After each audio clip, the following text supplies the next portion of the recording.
Good morning mga kumpare.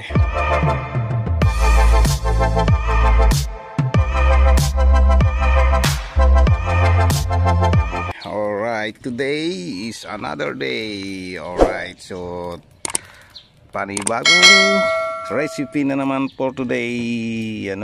Magpalambot tayo ng munggo. Right? At susunod natin itong ating adobong manok. Alright, so yun, waiting for the lunch break today. Alright mga kapare, gawa tayo ng sibuyas panghalo sa ating munggo.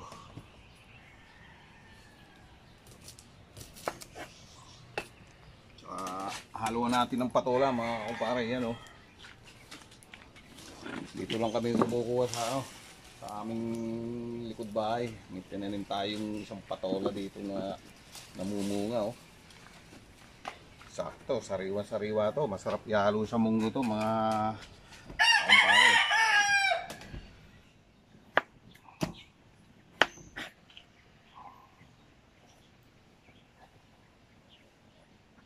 Ay, swabing swabe ang ating gulay for today. Isang healthy na ulam ng ating isang paboritong recipe na munggo. Yun. Siyempre haluan din natin siya ng chicharon. Isang Knorr cubes. Hindi na tayo maghalo na ang iba, pata ng baboy na halo. So nagawa na natin yun. So subukan naman natin itong chicharon. Baboy din to mga kakumpare. Alright, tingnan natin kung malambot na ito.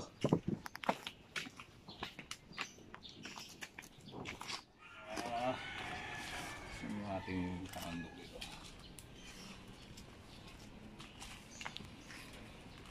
Okay, medyo malambot na oh. Yun oh.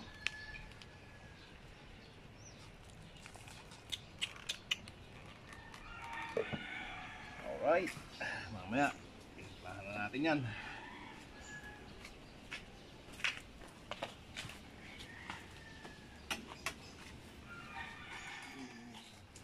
Alright, lagyan na natin ng chicharon.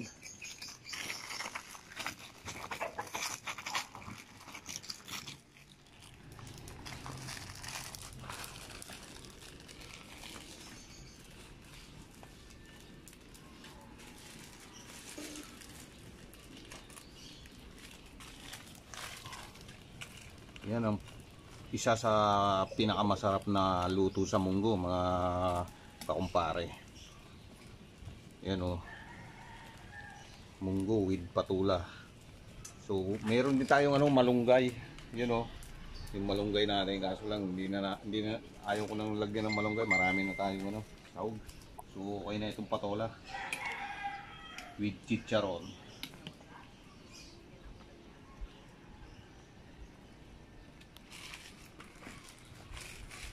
Alright mga kakumpare, sunod natin yung ating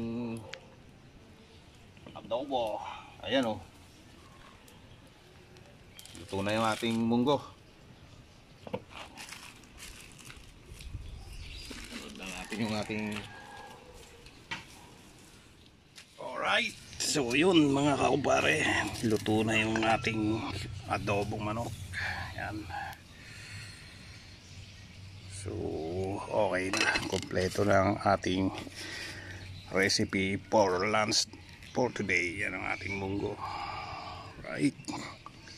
So yun mga kakumpare, kung nakaka-relate kayo ng ganitong sistema sa pagluluto, is isang simple lang po ito na diskarte sa buhay kung paano tayo makatipid sa ating,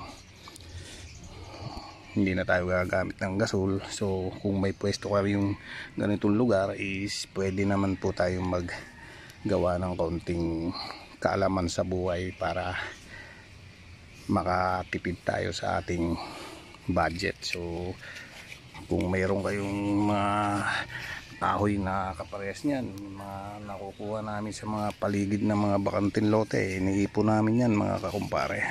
Alright, so yun, kung pwede lang po mga kapabayan natin is paki-share na lang po kung nagustuhan ninyo yung video na ito. At hanggang dito na lamang po ang video natin for today. Thank you so much po sa lahat po ng nakapanood ng video na ito. Alright, so see you next vlog. I love you all. Bye bye.